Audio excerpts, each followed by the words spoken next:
My name is Slone, and I'm from Beaver Creek, Ohio, out by Wright-Patterson Air Force Base. This is my first full year of graduate school. I've been participating in the BSMS program at Ohio State, which is a combined bachelor's and master's program, and I've been working with the center since January of 2014.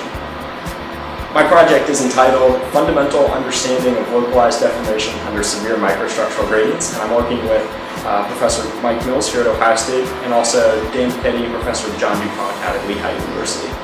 This is an NSF Fundamentals project. This project is really interesting because I get to use a wide variety of equipment. So I start by making traditional type tensile samples, and those are made via electrical discharge machine.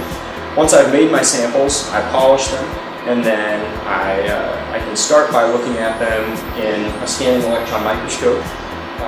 I do a couple different types of characterization on these samples. So first, I want to look at the surface morphology. I'm also very interested in the grain structure of these materials, so we'll use a technique called EBSD to look at that. Once I feel like I've characterized the material, I will put marks on the surface, and then I take it over to Ohio State's Nanotech West facility, where I use a lithography process to lay down hafnium oxide speckle pattern. Once we've got that speckle pattern, I can bring it back to a scanning electron microscope, take images of the sample before it's been deformed, and then I take it over to main campus and actually implement mechanical testing on our electrothermal mechanical testing unit.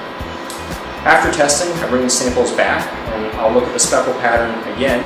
And once I've got images of that speckle pattern before and after the deformation process, I can compare them in software from correlated solutions, and I can use a technique called digital image correlation. So what that does is it tries to match up those speckles point by point to give us an idea of how the material is deformed at a very local level.